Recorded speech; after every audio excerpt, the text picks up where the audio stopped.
name is Imani Crenshaw, and I'm a hearing itinerant teacher. So I work with students who are deaf and hard of hearing. I work for Chicago Public Schools in Chicago, Illinois. As a hearing itinerant teacher, I travel to multiple different schools, and I pull my students and work with them one-on-one.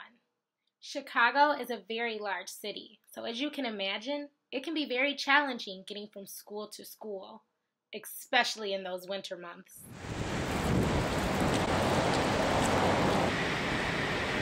But I wouldn't trade it for anything because my students mean the world to me. I've wanted to be a teacher since I was 6 years old. You know, in kindergarten, when they asked you that oh so important question, what do you want to be when you grow up? Well, my answer has always been, I want to be a teacher.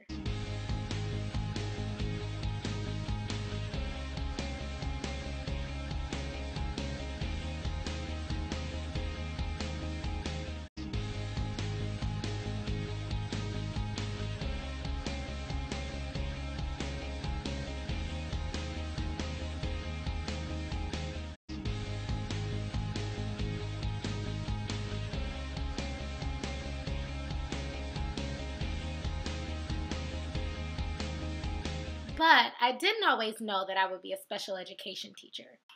I set out for my journey at Illinois State University, where my mission was to major in elementary education. But God had a different plan for me. My dad began losing his hearing around the same time I was preparing to go away to college. I remember going to different doctor's appointments with him and constantly hearing contradictory diagnoses. I began to get a little frustrated because while I watched doctors repeatedly perform test after test, I was sitting by watching my dad just struggle to communicate. So I decided to try to find my own way to help. Plus, I had always been fascinated with sign language, and so my journey into deaf education began. I absolutely love teaching.